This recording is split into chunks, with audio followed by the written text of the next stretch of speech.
कमाता है। असल में दोस्तों जब 3 मई साल 2009 को व्हाट्सएप को इस पूरी दुनिया के सामने इंट्रोड्यूस किया गया था, तब से लेकर आज तक भी व्हाट्सएप पर किसी भी प्रकार के एडवर्टाइजमेंट आपको देखने को नहीं मिलते हैं। लेकिन क्या आपने कभी सोचा है कि आखिर फिर व्हाट्सएप पैसे को कैसे कमाता है? असल में दोस्तों व्हाट्सएप और इसी की जैसी फ्री एप्स आपसे डायरेक्ट नहीं बल्कि इनडायरेक्ट तरीके से कमाती हैं। फॉर एन एग्जांपल, जब व्हाट्सएप को साल 2009 में दुनिया के सामने लाया गया था तो ये पहले साल के लिए सबके लिए फ्री था, लेकिन अगर इसको आगे आपको यूज करना था तो आपको व्हाट्सएप को $1 पर ईयर का पेमेंट देना पड़ता था।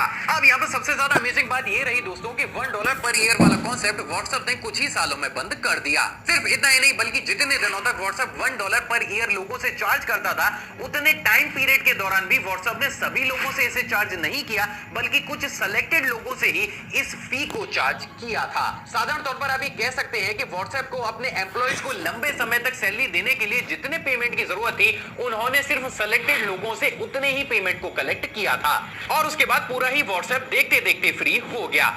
जिसके बाद आगे चलकर साल 2014 में व्हाट्सएप को फेसबुक के द्वारा $19.6 बिलियन में खरीदा गया। सिर्फ इतना ही नहीं बल्कि व्हाट्सएप के साथ जुड़े सभी एम्प्लॉइज को टाइम टू टाइम सैलरी मिलती रहे, इसके लिए भी फेसबुक ने $3.6 बिलियन के फेसबुक शेयर्स को भी व्हाट्सएप एम्प्लॉइज के नाम किया था।